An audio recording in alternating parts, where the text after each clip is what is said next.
Good afternoon, ladies and gentlemen, distinguished guests and valued partners. It's my pleasure to welcome you to the afternoon session of the South China Morning Post China Conference in Jakarta. This morning, we explored the profound transformations reshaping our world, a world of accelerating changes, new alliances, and shifting centers of influence. Indeed, we are living now in an interesting times. One of the most significant shifts we are witnessing is the steady shift of a global economic center to this part of the world. But at the same time, along this trend, there's another powerful trend happening to the other direction. That is the use of English as a global language.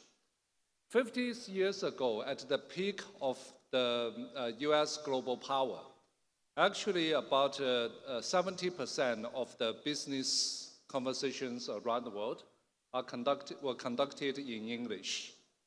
Today, the share of English among the business global conversation actually increased to over 90%. And more interestingly is that 80% of these business conversations are conducted by non-native English speakers. I say this is interesting because as you think about this, as the economic ties of major economies in this part of the world getting more and more integrated, the way how we understand each other is actually through the means of English. This is nothing wrong because it's inevitable. You think in history, after the collapse of the Western Roman Empire, Latin remained as the lingua franca for Europe for hundreds of years. In ancient time, during the Silk and Road trade, actually Chinese was not the lingua franca.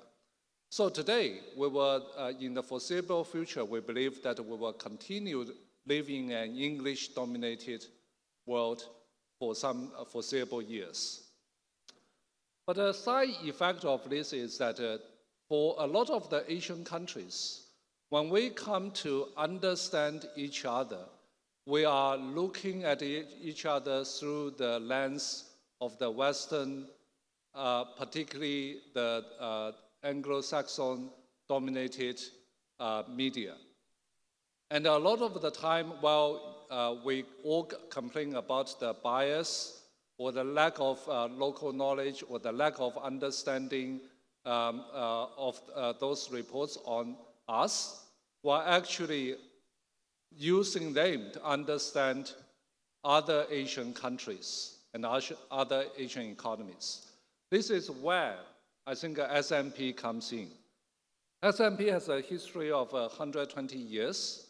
So for the longest time, we are the window and the bridge for the outside to understand Hong Kong and China. But increasingly, we're seeing that SMP can be more than just a bridge for people outside China to come to understand China, but also become a bridge to connect China and other countries in the world. So today, SMP is no longer just a Hong Kong-focused media organization. We actually have readers around the world. ASEAN actually account for more than 1/3 of SMP readers. And also, we have a very diverse newsroom. At SMP, we have editors and reporters from almost 30 different countries.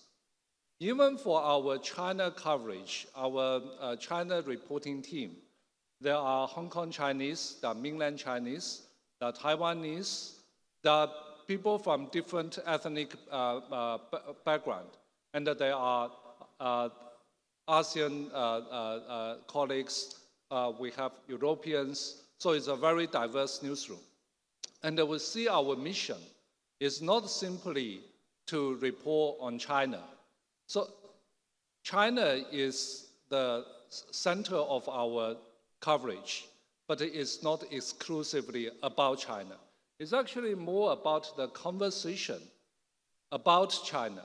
So for that reason, we also have a very extensive network of journalists in Asia.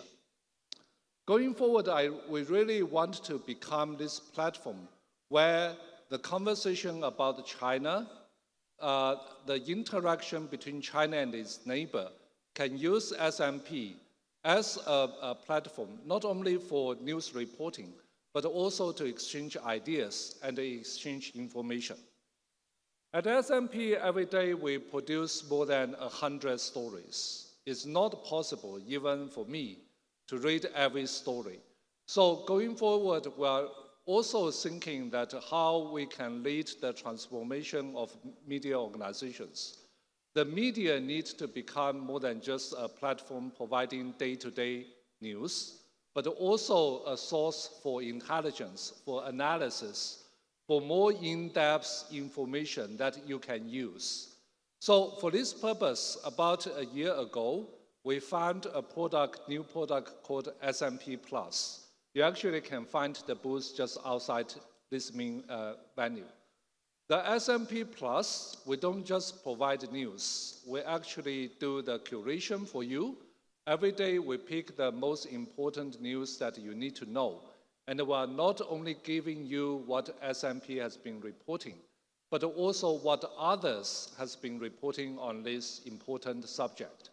And then we also give you behind the scene analysis. We provide fact sheet, we provide infographic, we provide more analysis, and we are also going to add more features to this new product. So I really encourage you, if you are not a subscriber yet, please visit our booth, and I'm sure that it will worth your while. So the last thing I want to say is I really welcome you to this very meaningful session. And going forward, I hope that we can gather in such occasion more often. Thank you. Thank you very much, Mr. Chow.